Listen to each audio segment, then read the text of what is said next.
Welcome to Model Minority Moms, where we talk about the meaning of success in career, family, and life.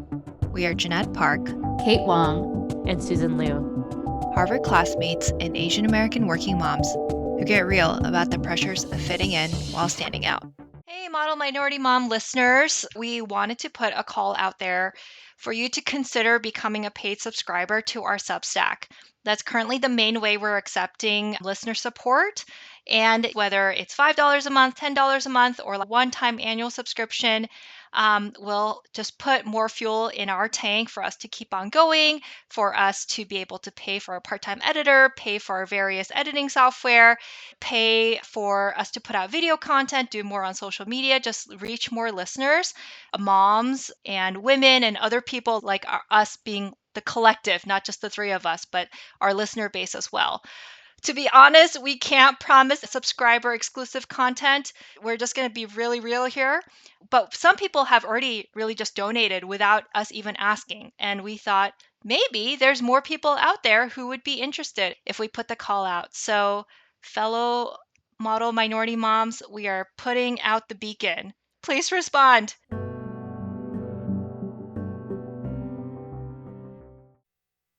Greetings, and welcome to another episode of Model Minority Moms. If you have been sleeping under a rock like me, all of a sudden you might be wondering, what the hell is Kpop Demon Hunters? And why is everyone talking about it? Friends, I have been late to every trend in America. I have been late to flare jeans. I have been late to Instagram. I am chronically late. I remember when my husband Marvin was like, yeah, let's listen to Gangnam Style. And I think this is a year after the song came out. I'm like, what is it? What's it?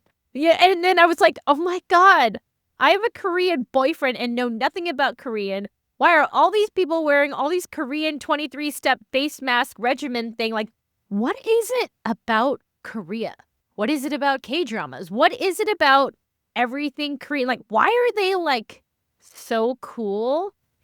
Is this manufactured? Like, how did Korea just take over, I feel like, the world? So today we are going to be talking about the political historical forces behind K-pop, K-drama, and also maybe for me get educated so that I can have a conversation with my 6-year-old niece who is telling me all about it, Kpop Demon Hunters, and I want to finally be closer to the front of a trend. So friends, time to drop some knowledge. Let's download on the obsession with Korean culture. Yeah, but Jeanette, resident Korean. just an asterisk that this is very much from a lay person's perspective. We're not academic historians here, but I mean, we also have a lot of like lived experience with Korean culture and K-pop and all of that. So that's just, I just want to. We're not bringing on like a. Also, like a we've been academic discussing guest. this episode for over a year. Yeah. This was first proposed maybe a year and a half ago, and we've just been like, oh, do we have enough expertise? Maybe not all of us have watched enough. And then we're just finally pushing the button. It's like Seattle. All roads lead back to Microsoft. And for us, all of our conversations always end in Korea. Like we're always talking about the influence of Korean culture. And so it's like, I need more information. I have a Korean mother-in-law, guys. I have something that I need to bring something to the table. You know what I mean? Yeah. Because Marvin is the most un-Korean person I know. Un-Korean. I had to insist on the hanboks during the wedding. And the ducks. Does he eat kimchi? I buy it from Costco. No, that's fine. And yes, he does. Does he eat it? Oh, he does eat it. Okay. But anyways, cool. Okay. So friends, like, why is it that we're just like everyone in America is like Korea? Like, how did this come to be? Well, I do feel like Korean culture is having a moment, right? I was going to say moment. Like, I would have said a moment like 5 years ago, but now I feel like it's more than a moment because it's been more than 5 years. I feel like I don't know, it's been an era. It's been a bit of an era of Korean culture seeping into a lot of other corners of the world, like outside of Korea, like outside of even Asia. I have a lot of theories on why and how we're in this place. And I feel like I do feel like I have a unique perspective on it, right? Because I was born in Korea and I was pretty steeped in Korean culture growing up. And I spoke Korean with my parents, watched Korean television growing up. And so I think I've kind of been able to look at it from the beginning, right? So It's yeah, like like I think for me, I knew I was in it and in it deep when I was buying these face masks and it was like snail slime mollusk or something. Snail mucin. Yeah, right. And then I was just kind of like, I didn't even think about. I was like, that's interesting, and I bought it. I just bought it because I was Yeah, like, I know. well, Snail mucin's was mainstream. I was like, Koreans look so good that I'm just gonna buy snail slime and put it on my face. But I didn't question it. That's when I knew I was in deep. Well, You I know what I think it's mean? interesting, 'cause, in case people missed the memo, Jeanette's actually like Korean. And then also, you had that lived experience. And then of the three of us, Susan's married to a Korean, even though he's like the least Korean, according to yeah. her. Oh my God. And then I probably, of the three of us, consume the most Korean pop culture in that, like, I watch a lot of K-dramas. I listen to a lot of K-pop music, but some. And then I'm like all over that Korean skincare, as you guys all know. I went to yeah. Korea for my 40th and did all the stuff with my face. And so it's like I'm very excited for this conversation because I feel like we have three very different perspectives on this. Oh, I'm just trying to get educated. So wait, is this a myth or is this fact? The Korean government actually had a plan to export Korean culture and media to the rest of the world. Is this myth or fact? Well, according to Kate's Googling, it's a fact. And according to ChatGPT. So again, asterisk here, take everything with a grain of salt. But I think I have also read, I think, like more articles from legitimate news sources that support this. So I mean, like, I think that there is evidence to say this is like a concerted effort by the Korean government to disseminate more Korean culture abroad. But can I kind of give a little bit of a geopolitical view on this, right? Which is, if you look at Korea on a map, like sometimes I show Korea on a map to my kids, and you see it's a very small country surrounded by many other countries, right? Yes. And if you look at Korea's history as well, it's kind of in the middle of a lot of major powers, right? So you have obviously China, you have Japan, and you have the United States, who has historically had a close relationship with South Korea since the Korean War. And so if you are Korea, you've accomplished a lot since the Korean War, like really, tripled or quadrupled at this point people's living standards over the course of 1 or 2 generations, immense societal change. But even though you've become wealthier and better educated, I think the geopolitical situation, and your security, really, that situation hasn't changed that much. So I think one of the reasons why I could see Korea kind of really investing in this spread of Korean culture and goodwill is a form of soft power, right? Like, if Chinese people, common Chinese people love Koreans, Americans love Koreans, Japanese people love Koreans, then maybe they'll be less likely to invade Korea or bomb Korea. I think there is a geopolitical aspect to it where it's not 100% just purely for entertainment and profit. So I think that's, not to come at it from so hard from like that, real politic angle, but there is an aspect of it where Koreans are like, we kind of need to be liked in this area. And this is one way of increasing our likability. Can I say something kind of not based in fact? Okay. Sure. Which is, I think when I told my dad I was going to marry a Korean, I think Hyundai's 100,000 mile guarantee helped. You know what I mean? Like, LG washer and dryer helped. Like, I think my dad's perception of Korean was like, oh, high quality. Yeah. Good value for money. So I remember when I was in college, I went to church with my mom one Sunday when I was home, and it's all Korean church. And the pastor is up there and he's giving a sermon, and I forget what he was talking about. I mean, it was related something to Christianity, but for some reason he brought up a trip he had taken to Vietnam. And how he was saying this to illustrate the point of how much things in Korea had changed, right? But like that in Vietnam, like LG and Samsung were luxury brands, right? In Vietnam, and like how really even just 20 or 30 years before that, in most of the world, Korean like manufacturing brands were, kind of the bottom of the tier, right? But how over time they've kind of moved up and, in many cases become kind of like the high end. So yeah, I think a lot of this kind of goes hand in hand, like music, beauty industry, like shows and movies, but even industrial products, right? Cars and food, like all of that is kind of going together. That's why they call it like a Hallyu wave, right? It's like all these things are kind of feeding off of each other.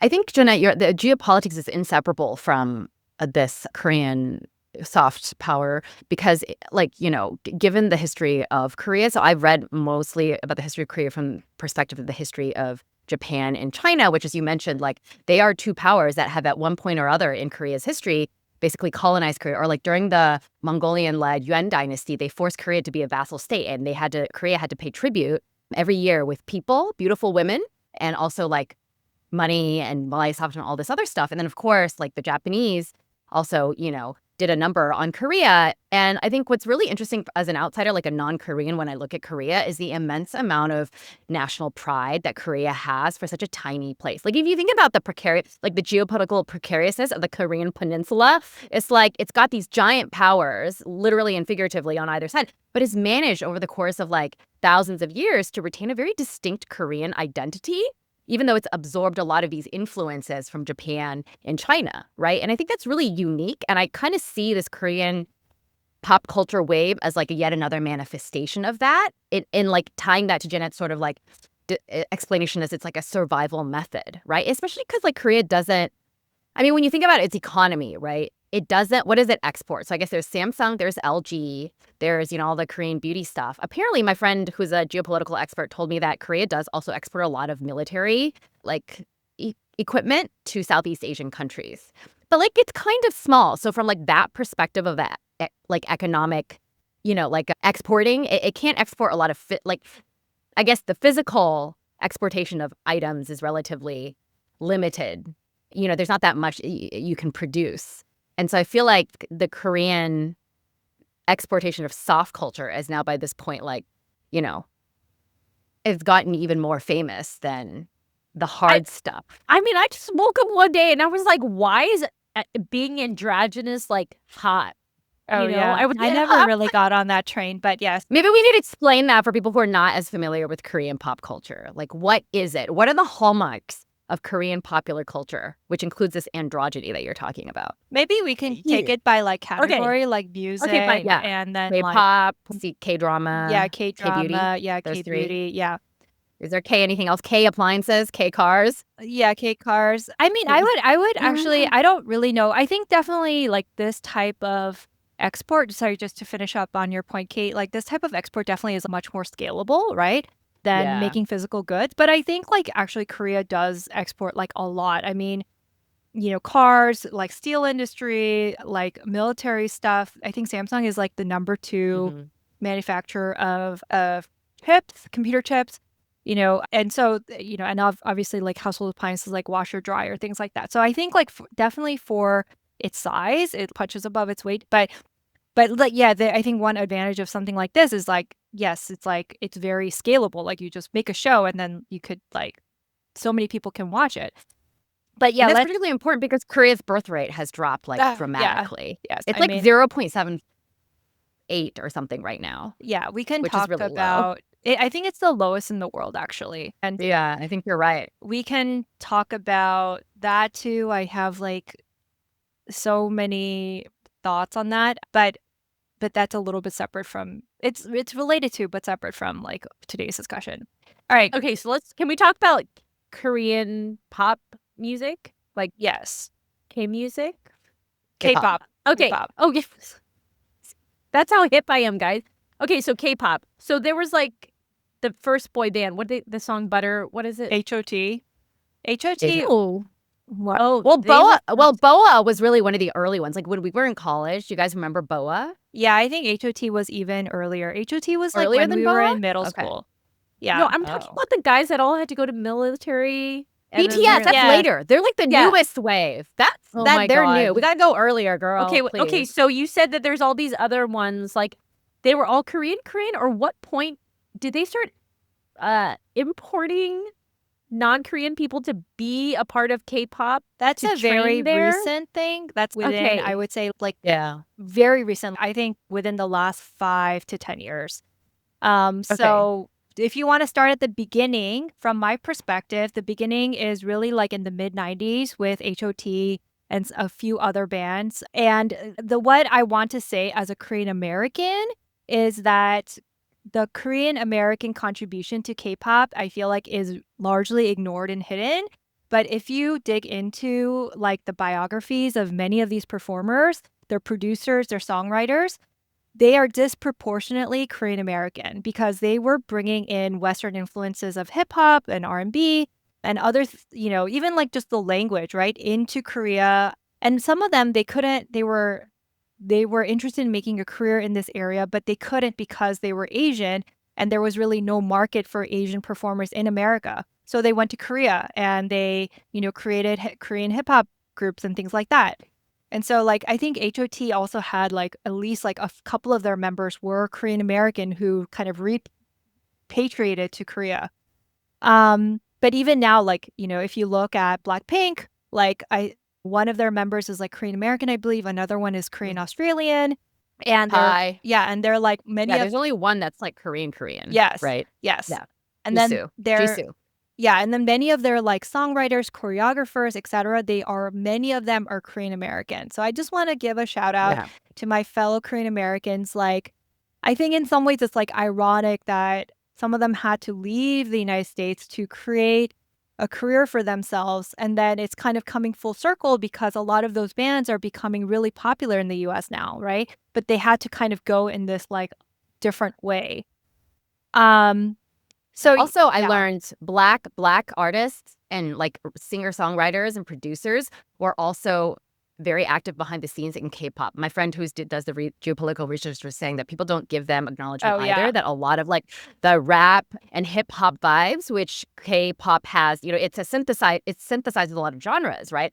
There are a lot of black producers and singer-songwriters and like people behind the scenes that also don't, because you don't associate, like when you think of K-pop, you're not going to think of like, African-American hip hop, right? But that's yet another contribution that is like kind of invisible to most consumers of K-pop. Yes. And I think that is also for me like a kind of a little bit of a, I don't know what to call it. Like it's a bit of like a sore point for me because I think that one of the problems I have with K-pop is that it takes so much from other genres, like especially Black music. And it does not, I think because also Korea doesn't have like the same kind of dialogue or background that we have here in the United States in certain pockets about like cultural appropriation and like the history of slavery in this country. And, maybe they felt it was more okay to take those things without giving like maybe somehow giving more credit. But, like I would say that especially early K-pop borrowed heavily from African American influences, and a lot of and I also think that says yet again just alluding to another branch of the conversation we won't go that deep into, but a lot of those people also came out of LA, okay? LA is a place where Black and Korean people were interacting a lot, often living in the same neighborhoods, obviously like sometimes had very acrimonious kind of interactions, but their kids were often going to the same schools. Their Korean kids felt marginalized a lot of times growing up in America. And where did they turn to? Black music. That's like really the music of like marginalized people, I think, in the beginning of hip hop. So, and I feel like I see this also in some like other Asian communities. Like I feel like actually like a lot of my Vietnamese friends, like a lot of them seem like much more kind of adjacent to Black hip hop culture than your like average American. And I think, this is, like I said, a different conversation, but I feel like I could see a little bit of the strand of that feeding into K-pop. And I kind of wish that there was more credit given, but like to an average Korean music consumer, like they really don't care or aren't thinking about it. Yeah, this conversation could continue into more tangents, like around like Asian American hate and how it's like so many of the Chinatown communities had like tension with the Black community, and yet at the same time, like historically, Asian and Black communities have been in solidarity with each other over the years. It just depends like what generation, but it's always been like this wedge issue where like both groups were kind of pitted against each other, and yet depending on which generation or what industry work so closely together, you know? Yeah. Where are we going with this? K-pop, right? Yeah. So we Well, were introducing yes. K-pop, all the different K. Yeah. So that's kind of like the beginning. And then, it's like things have evolved since then. I feel like every like 5 to 10 years, there's some like other really big group, right? So there's like HOT and BoA, yeah. And then there's kind of like the next generation with Junior? Is that them? Or is that Korean? I think Super Junior, I can't remember. I'm not like on the musical part of it, it's like I'm not really that deep into it, but like GOD, I feel like was kind of the next big boy band. Okay, you got Wait, were they Christian? Like, does it No, stand they're for God? not. They're not. And like the churches hated it. Like they're like, don't listen to that group. It's like, Yeah. it's sacrilegious. EXO. EXO is another big one.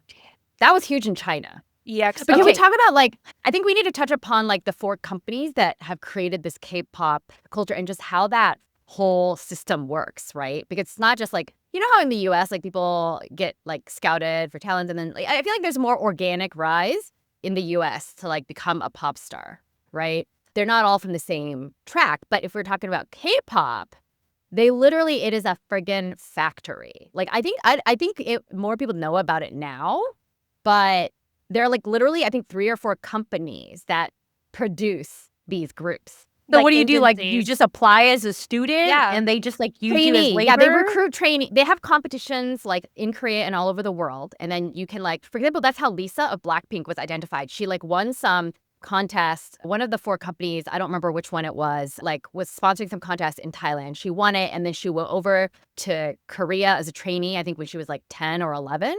And the thing is, like, just because you're accepted as a trainee doesn't mean you're going to make it. A lot of trainees drop out because the schedule is grueling. You literally, like, 12 hours a day, you're training. You're training in singing. You're training in dancing. You're training in, like, I don't know what else, Jeanette, like, Singing, other stuff, right? Like, dancing. I think those are like mainly it. boot I camp. mean, yeah, there's a documentary about this. Blackpink, right? No, well, there's Isn't there- Blackpink, oh. but there's a different one where it's on Netflix. Let me just Google it real quick. Okay, I want to wonder out loud if there's also a class on your brand, and are you going to be the shy one? No, are you going to be the sporty one? They're I'm definitely like, you know, thinking like about this. It's like called, Yeah. shaping your identity, right? Because they create the groups by selecting these trainees and they assign identities basically to each trainee, like different vibes, right? Because otherwise, if you all look the same and you have the same vibe, like somebody has to be like the cool kid, somebody has to be like the pretty boy, right? If you're in a Bad boy. Bad boy, or like, you know, like there's always somebody, and then somebody has like the dyed hair and somebody's always the rapper. And it's just like the thing is like, I don't know, Jeanette, what you think about this? It feels like when you learn about the world behind it, it is so freaking contrived. I have 2 thoughts about it. One thought, it feels completely contrived, but on the other hand, hard work does pay off in a sense, right? I mean, like, yeah.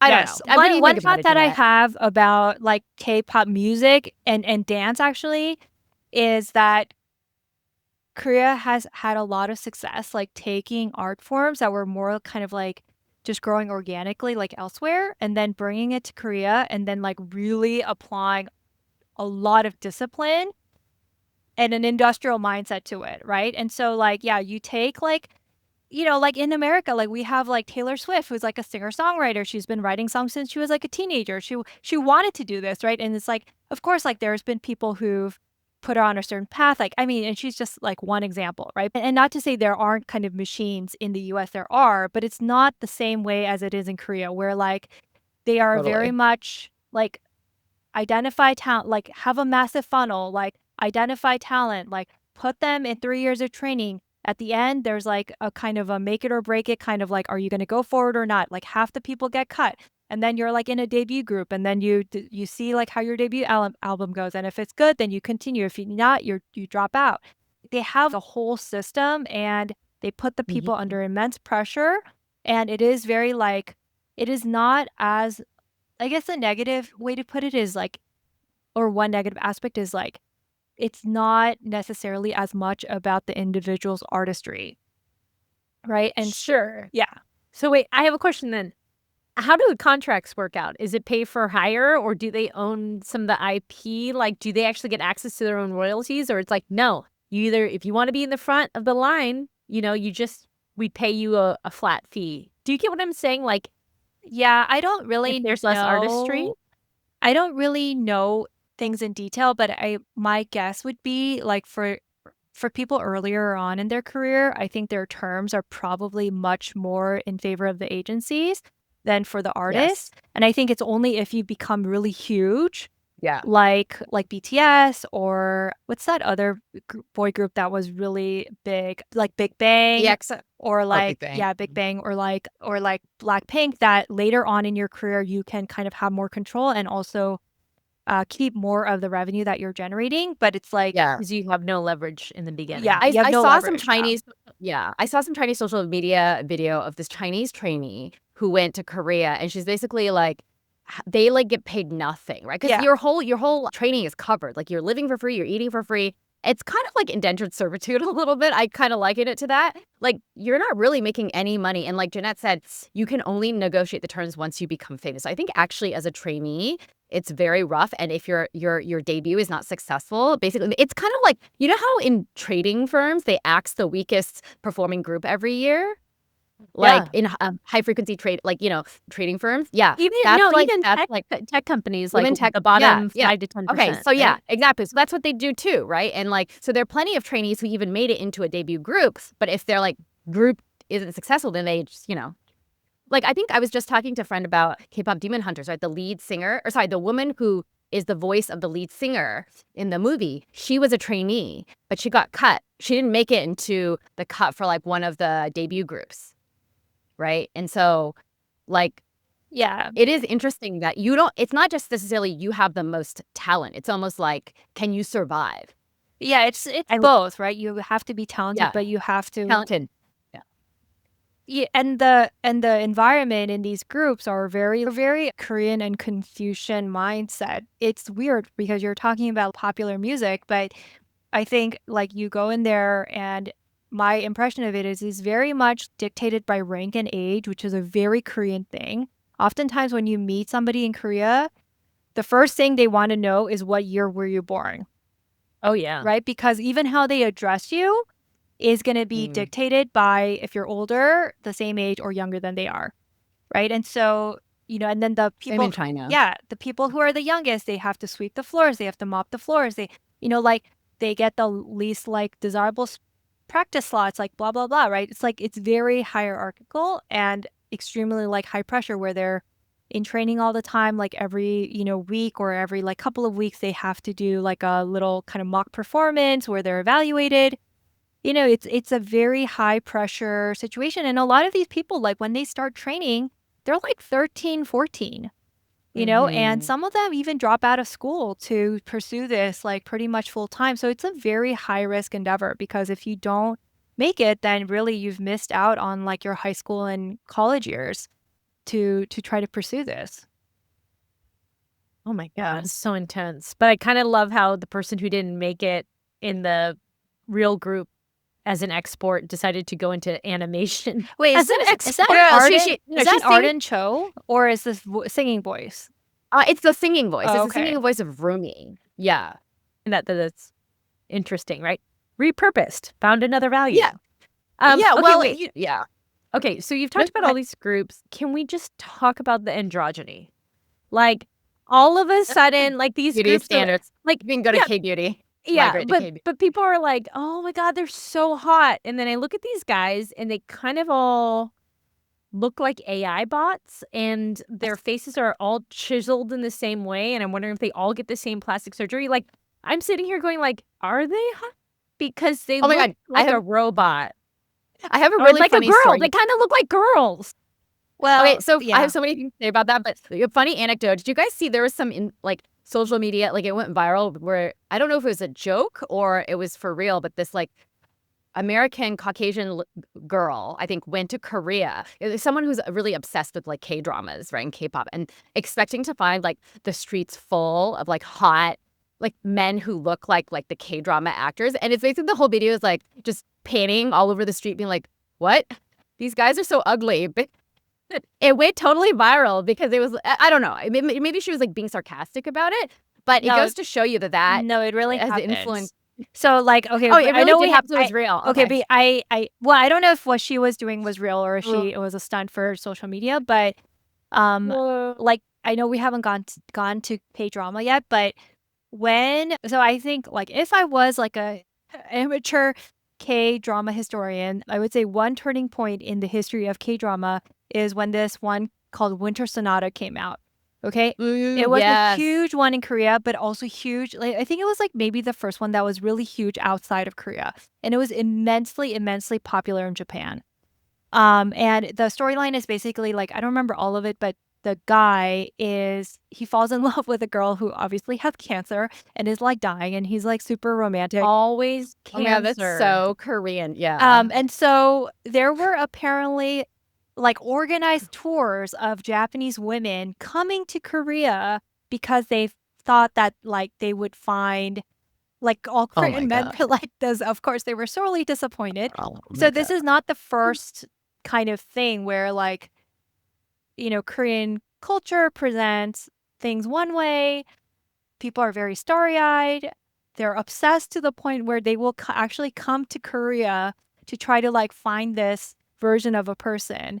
And of course, that's not reality, right? Like, I mean, well, even it's migrated into dating. I have a Korean American friend who shall go unnamed to protect his identity. Very desirable, like good-looking, tall Korean American man. And I was chatting with him, and he was like, you know, he on dating apps, he'll like go meet girls that he met on dating apps, and then he said he can't remember the number of times a non-Asian origin girl, one of their first questions is, what is your favorite K-drama? They're racially profiling him because they are obsessed with K-drama. I mean, he's very handsome, right? And he's like, I don't watch K-drama. And they're so disappointed they don't come back for a second date.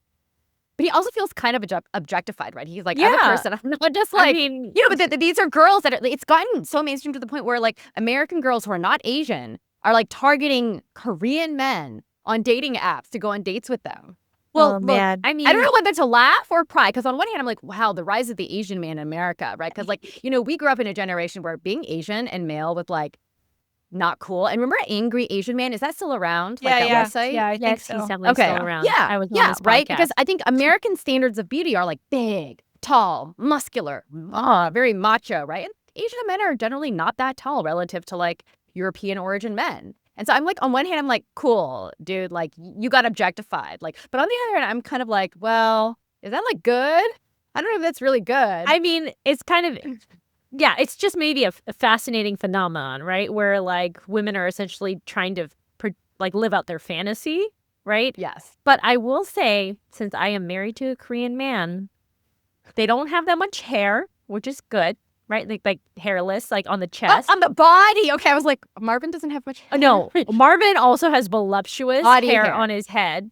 Okay, so a lot of hair where it shouldn't be. Yeah, AKA the head, and not a lot of hair where it shouldn't be. Yeah, AKA the body. Well, should and shouldn't. That's dependent on cultures. I'm joking. I'm joking. Some people have a lot of hair on their arms and chest. You know. Which makes for like, I've never done this, but you know, if you're like, and then you're going to pour like honey all over my body and like lick it up or, you know, like. What?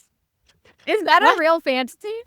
I thought it was like eating sushi off of your naked body. I see that that's a possibility, but if you have hair there, you're going to need a floss. That's true. Anyways, but back to idealized Korean guys. No body odor and they can eat dairy. Genetic. Yeah, I know. I'm just saying, he like, can eat dairy? Yeah, Koreans can totally eat dairy. What are you talking about? Wait, I what? can eat Is this a dairy. thing today? Yeah, I feel like I know more Korean. white people who cannot eat dairy than I know Korean people who cannot eat dairy. I didn't know it was a thing. I should not be eating dairy. The background, if you're not Asian, is that Asians like have a hard time with dairy. Like Chinese people, a lot of Chinese will have a hard time with dairy. And yet they still drink boba with half and half doused into it. It's crazy. I'm like, is everyone not having diarrhea? Like, does everyone have diarrhea and think it's normal? Because I think one of my cousins does, and she doesn't. I was like, you're lactose intolerant. She's like, no, I'm not. I'm like, it's not normal, guys. Anyway, Okay, can we come Okay, back to the so- androgyny thing? Okay, because I actually think that when Wait, hold the on. boy Can we ask a question before you go into that, Okay, though? okay. Who, raise your hand, who thinks that Korean Standard Beauty is hot among the three of us? Raise your hand. well, for men or men- for Men. Well, Like, you I know, think like, okay, current I think who's current the stereotypical? I think current standards are much hotter than they were before. Well, I think on K-dramas actually, the men always looked pretty good. Yeah, I think they're it's okay. more Yes. like on the K-pop that it's Pop. Yeah, they look very girly. but that's More also androgynous. I feel in earlier generations. So like if you look at like HOT, yeah, they had the red hair, they had like kind of the longish like it was almost like you know how there's like that kind of middle-aged woman haircut like in America where it's like long in the front, like they call Short it in the like back. short in the back, right? Like everybody had that haircut with like the long bangs framing their face on the front and then like short on the back and it'd be like dyed like pink or whatever. I'm not into that, but I feel like maybe this could also be like a fact of these groups like having more international and Western audiences. Is like I do feel like if you look at like Big Bang pictures, like Google pictures of them now, or like BTS, they look way more masculine. Actually, like their hair is like a normal color. It's like, and I'm sure, or I'm not sure, but I would guess it's very likely that many of them have had plastic surgery, but the way that it's done is less feminine.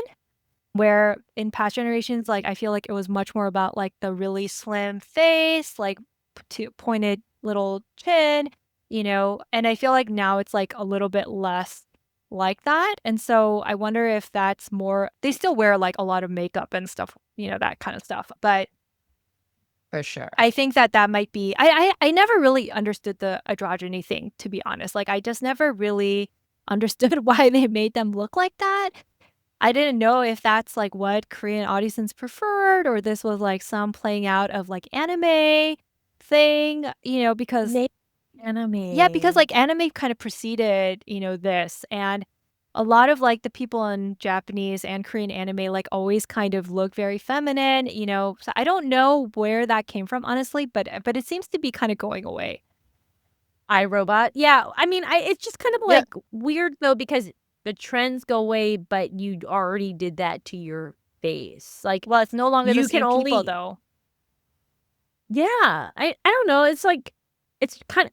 I have yet to They meet a all have person. plastic. Trust me, everybody who's famous in Korea has had plastic surgery. Like even if it looks like they haven't, they have. Well, I mean, it's It's such a true. part of the culture, right? Like when Yes. you turn 18, when you apply to jobs, your resume has a photo on it, right? And Yes, that that's in Asia part in of general. graduation gifts is getting plastic surgery so you appear more desirable to get a job. Yes, Yeah. I know. I do have to say though, is that in some ways, some of the Korean beauty standards are not as like they can be very westernized. I think the pale skin, right, is like the obsession. Maybe like the nose. Just find the eyes generally still retain kind of more of an Asian look. And the reason why I think is because I got really into Korean makeup recently and I was looking at the methods, and it is very different for the kind of eyes that Asians have eye makeup versus like Western eyes. So there is still a retention of some like native Asian characteristics, right? Yeah, but everybody Are- still wants like the double eyelid though. I mean, That's true. Yeah. That's true. People do want the Can double you eyelid. tell me if I have a single or double eyelid? I don't know. open your eyes wide. Open your eyes wide. No. Yeah, No, you like- have double, I think. No, you have double. You have Yeah. double eyelid. Is that good? Well, it's not good or Yeah. bad in my opinion. It's It can just be beautiful just with is. monolids or double eyelid. I actually kind of like went through a transition where probably like when I was younger, I had more of like a single eyelid, and now like they're kind of turning into a double eyelid, which also happens to Asian people sometimes. For those out Yes, there who are that non-Asian happened to people, me. yeah. Yes, that happened to me. So anyway, yes, I don't know about the androgyny thing. I don't know why. I think it's also like very fascinating that yeah, like this thing that's like very manufactured, right? But it's good, right? That's why people love it. It's like why would somebody love music from a different country, performed by people who look different from them. If the music wasn't good, the music is good. But it's but it is like on some level like still a little bit like fascinating to me to see people like, girls in Europe, right? Teenagers in Europe like loving like BTS, right? Like girls like in New York, like girls coming in hijabs, right? Loving BTS. Like literally. I mean, it's like it's so fascinating how They much reached of the like a White House. They did a collab with McDonald's Happy Meals. And then Right? do you remember the BTS army all Army. Yeah. like signed up for one of the Trump rallies just so Trump would think he had more people coming, and it was just like a call to action to embarrass somebody. Well, yeah. I mean, I wonder how they like negotiate a lot of that, because the other thing that maybe if you're not Korean, it might be less visible to you is that Korean, like they call them idols in Korea. Okay, like if you're a Korean pop singer who's very famous, you're called an idol. And they're held to very different standards, I feel, than pop stars in America.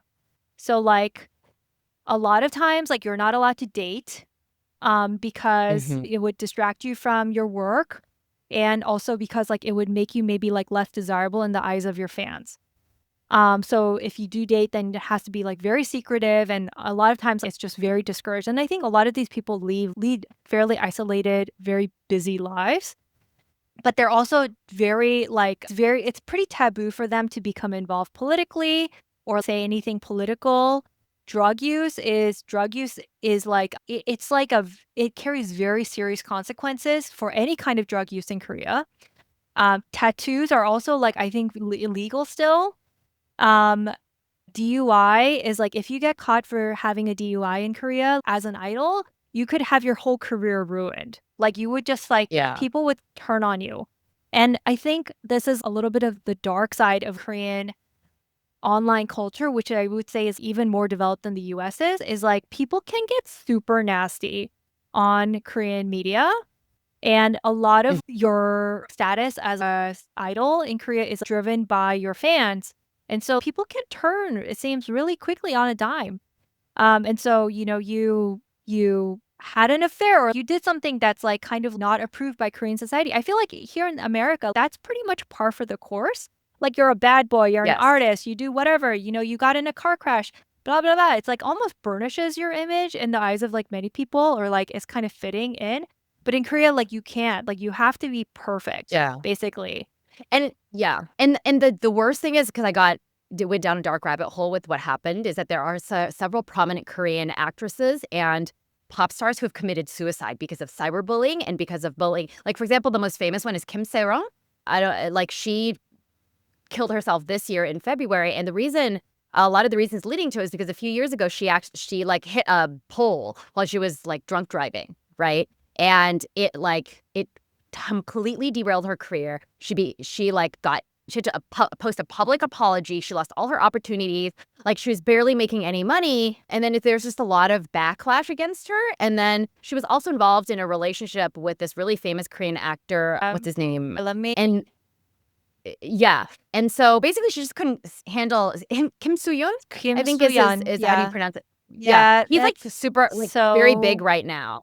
well, And so I don't know. people like But that's another thing. Like because of this, he's pretty much, it seems like, retreated from yeah, public life for at least the time being. exactly. His career has gotten impacted because of his alleged liaison with her, which people are anyway, it's just like the whole thing blew up to this enormous like situation. And she's not the only one. Like there are a bunch of other young K-pop stars, and I mean that's the worst case scenario, is being driven to their death literally by online harassment and the very fan base that propelled them to fame. And I think that's something that a lot of like American European consumers of Korean pop culture are not necessarily aware of. There is this very real dark side. Yeah. It's sad. I remember another instance of this is like there was a pretty good Korean drama that came out like, I don't know, must be 5 to 10 years ago now at this point. But it was called, in English, it was called My Mister. And the lead actor, who was like this guy, maybe he was probably like in his mid to late 40s, maybe at the time. But he was like arrested or something. Somehow it was known he had used marijuana like overseas. And it's actually legal for a Korean national to use drugs even overseas. So when he came home, he was facing prosecution. I didn't know that. Yeah, and he committed suicide. And it's like not clear if that's why he committed suicide, but like people are subject to like their private lives like are under a level of scrutiny that I feel like is even surpasses like that of celebrities here in the United States. And there's like so much more judgment, right? Like getting divorced, like having a child out of wedlock, like, yeah, DUIs, like, what we would consider like minor drug use. It's like there's so many things that could um bring you so much scrutiny, and it's not just like the fans, but like the networks will just drop you, in an instant. It's like so it's a pretty high pressure. I would say like saying it's a pretty high pressure environment, it would be kind of like an understatement. Yeah. So, like, what's the upside? I mean, you're like, you're Fame. basically celibate. Your life is controlled and you can't like be imperfect. Yeah. Like I'm like, that sounds like a jail. Yeah, but people are still lining up to do these trainee things, I mean, because I Yeah. think for some people it's like, oh yeah, I get to dance and sing for a living. I get to wear beautiful clothes and travel the world. And if I make it really big, I'll be really wealthy, So I think that's the draw. God. And also, I think the weird thing about this funnel that, how Jeanette, you described it as a funnel, is that in a way it's weirdly more democratic than how it is in the US in a sense, right? Because I feel like in the US, a lot of individual factors maybe contribute to someone becoming famous like Taylor Swift, right? But I think this funnel situation is that pretty much anyone can try to audition in a sense, like if there's an open audition near you, right? And so, like, I think that people's hope is that, like, oh, well, I at least have this chance. Does that make sense? And if I work hard enough and I'm talented, blah, that can happen. There's always this, like, hope. We all Yeah. like playing the lottery. We all like playing the lottery, even if we all know that if you win the lottery, it'll probably ruin your life and make it worse. Well- but you still play anyways.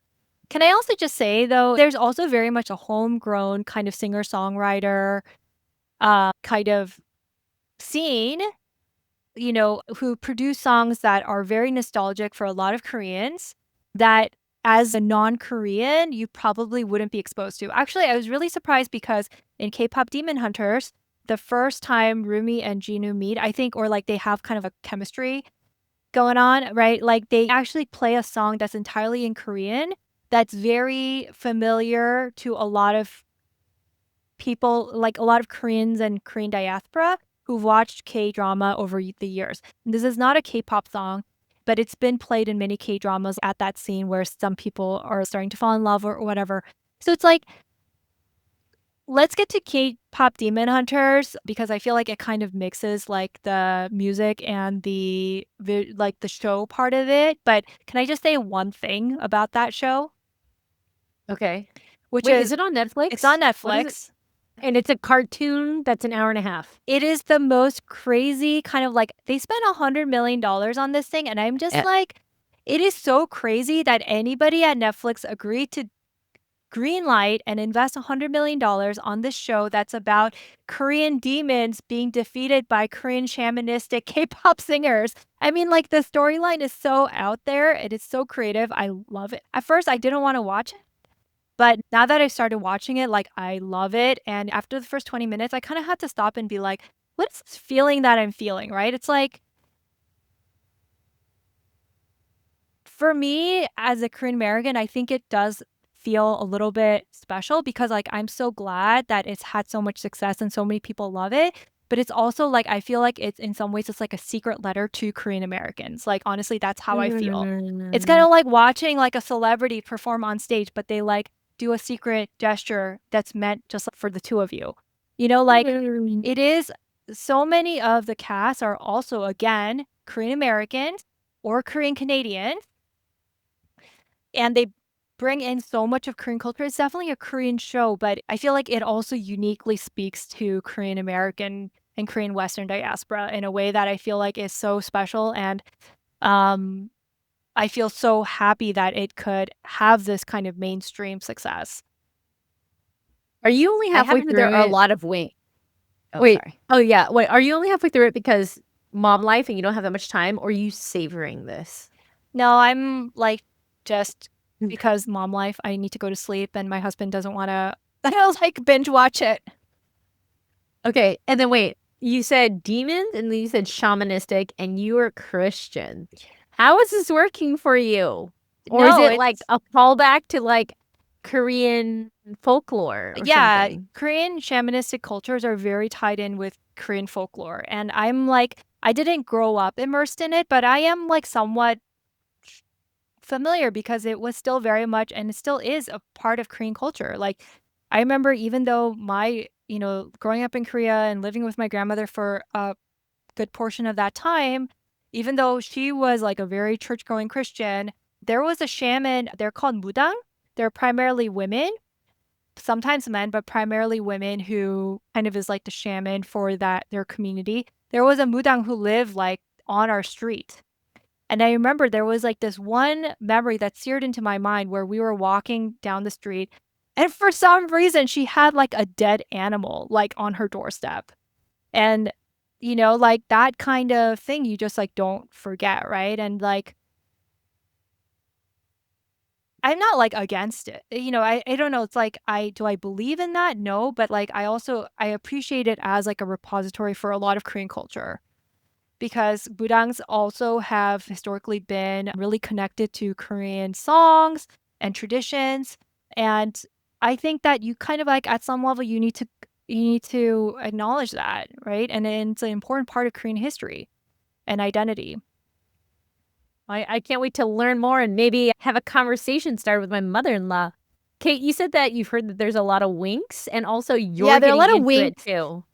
No, there are a lot of winks to exactly what Jeanette said. I mean, I'm not that steeped in Korean culture or K-pop culture, but I did hear from friends who've watched it that it's like a giant wink homage to like Korean, like being Korean American specifically because the creator, she's Korean American, she's not Korean, right? And so I think there's a distinction between Korean and Korean American. They're like not the same thing, right? And I think the friends that I've heard who've really enjoyed it, I generally know a lot of Asian Americans, right? I think it resonates from that perspective. I don't know I'm curious to know how a Korean person would think of it.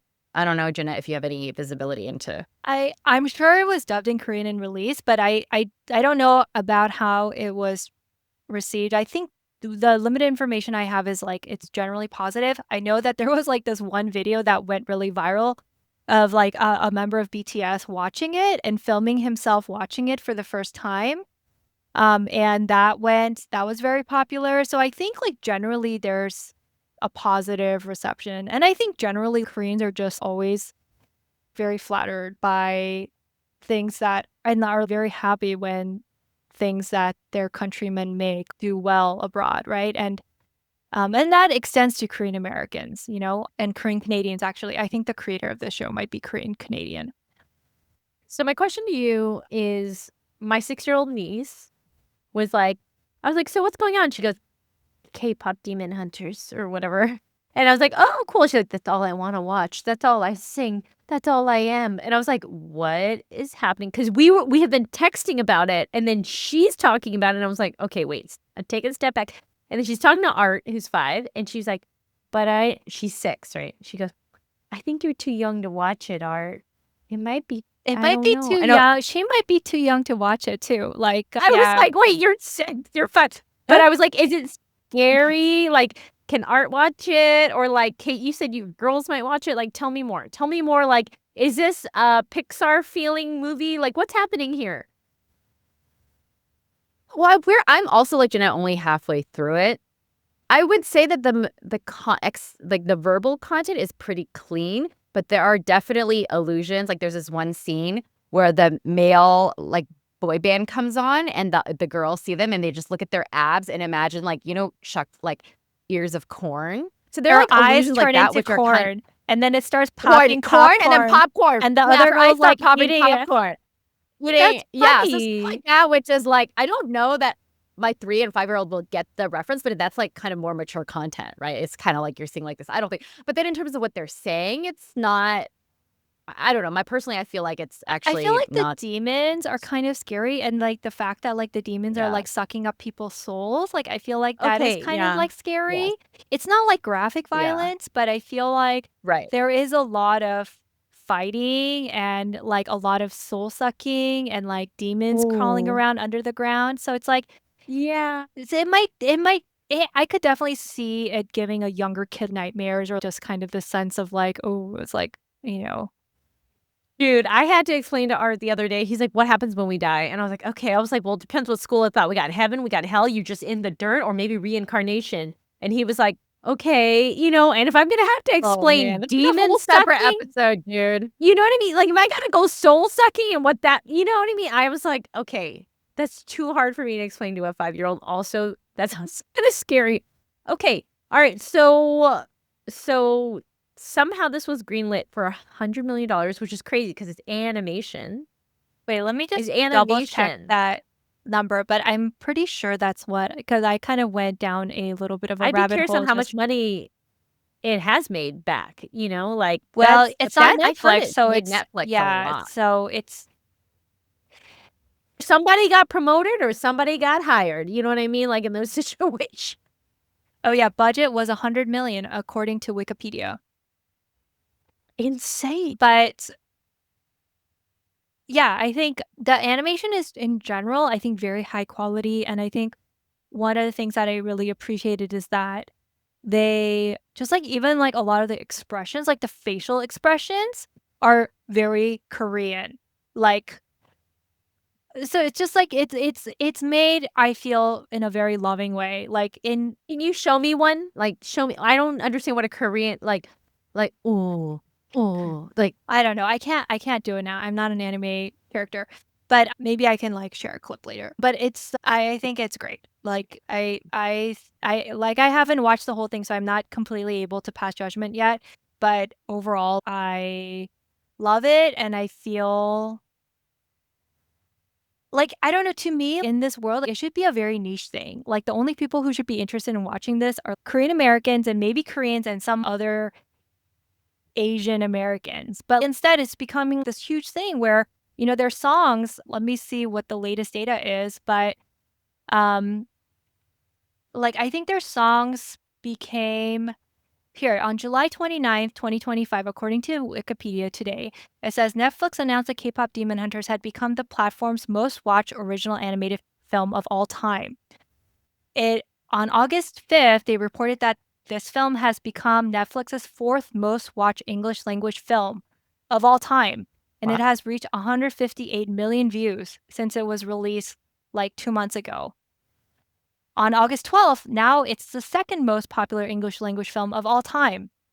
It's been Yeah, so it's either like, is it like Squid Games level? Is it Bridgerton level? Like what like I don't even know what the first 5 yeah, and I think the songs have also topped the Billboard. I hear it if I go to the mall, like I'm hearing it all over the place.